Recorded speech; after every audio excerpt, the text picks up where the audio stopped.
And the first question relates to the efficient use of land. How should we optimise the number of new dwellings and residential schemes without compromising design and amenity and open space and other community needs? It's a very topical issue in a built-up and dense environment. Does anyone want to kick off with any comments on that question?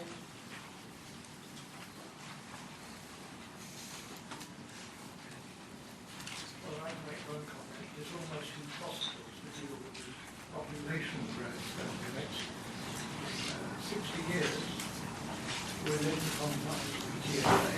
I therefore don't think it doesn't apply to adjustments that cut to most of the densely populated areas of London, including the East End, for instance. So just for anyone that didn't hear that, one of our speakers here is that it is going to be impossible to actually meet, to cater for population growth within the confines, not just obviously of Westminster as a local authority, but the broader area. Does anyone else have any differing views from that, or any different perceptions on that issue? Yes. I'm Mary Woods. I'm at the bottom end looking for temporary housing for my family. I've been 11 years and 5 years. I went to the building that was down in SW1, which is, I can't remember the name of it now because I'm dyslexic, but the flats that were put up there, compared to what you're looking at the people that buy them, is a disgrace.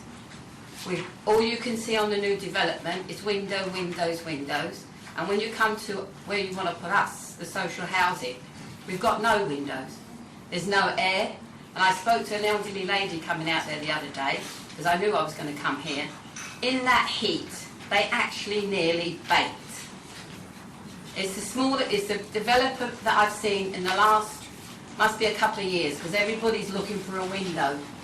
You let that block, or whoever, develop that block, because it was social housing, with windows as narrow as that, turned sideways for bedrooms, and push two together, and that's their front room.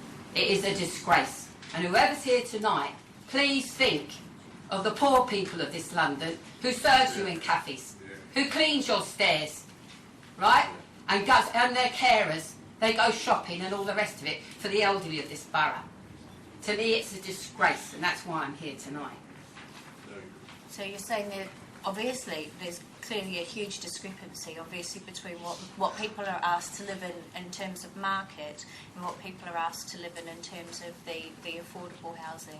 Yeah, but there's something else attached to this. I don't know who owned the land before it was sold to the developer, but in Maida Vale in Edgware Road, where it was our mental hospital, which was sold probably to the NHS, right? Because I do go to choice-based letting.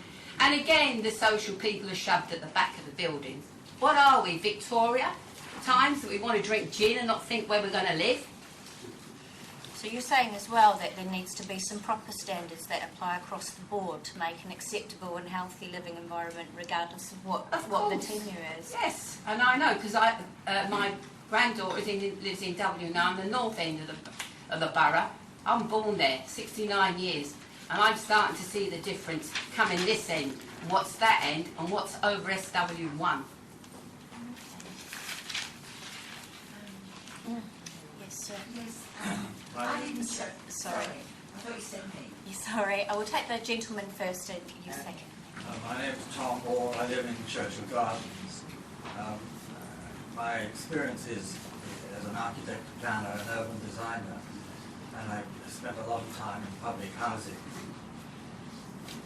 The one thing that you started off with was to optimize the land use. This is a bit different from the Livingston plan, Ken Livingston's London plan, which emphasized maximizing.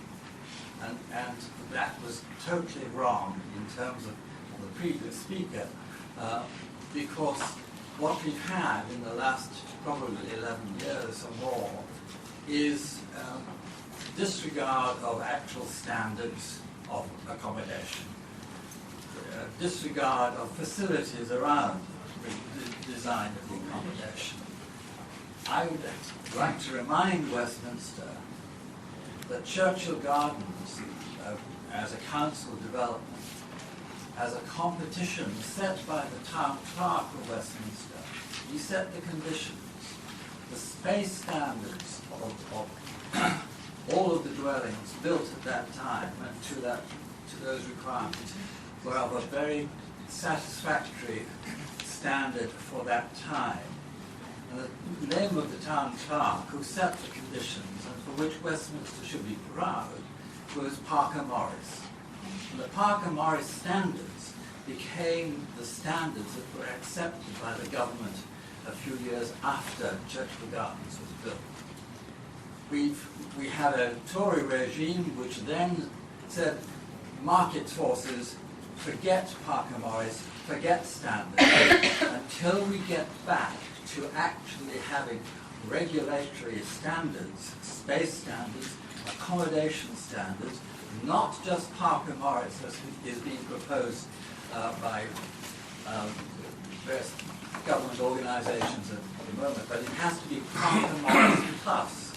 And if I'm allowed to just say one more thing about that, Parker Morris was a standard at the time when very few people had televisions. There weren't hi-fi systems, there weren't computer systems. People had very limited amount of clothing, perhaps a vest suit and some working clothes and a recreation sports jacket, and speaking as a man, sports jacket and 2 or 3 pairs of shoes. Our requirements, people's requirements and expectations are much greater. Westminster could in fact set the standard again of being a Parker Morris plus standard required for all housing in the borough. Hear, hear.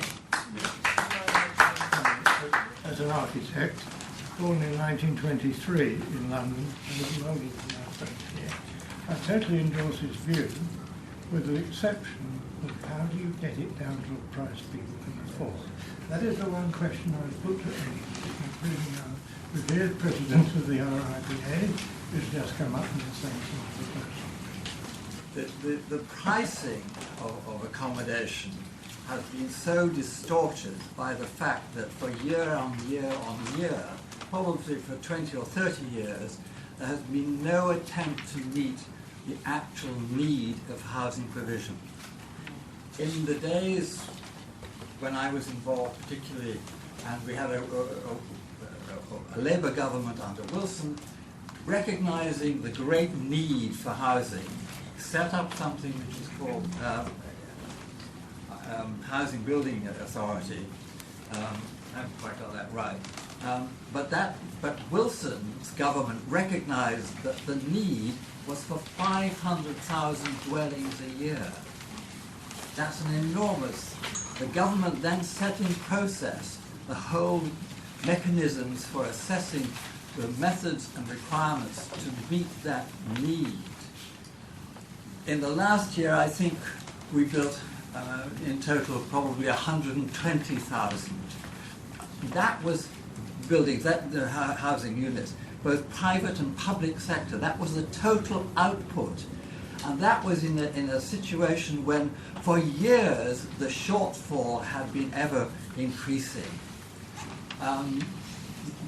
In relationship to the cost of housing, it is a developer's free rein deal.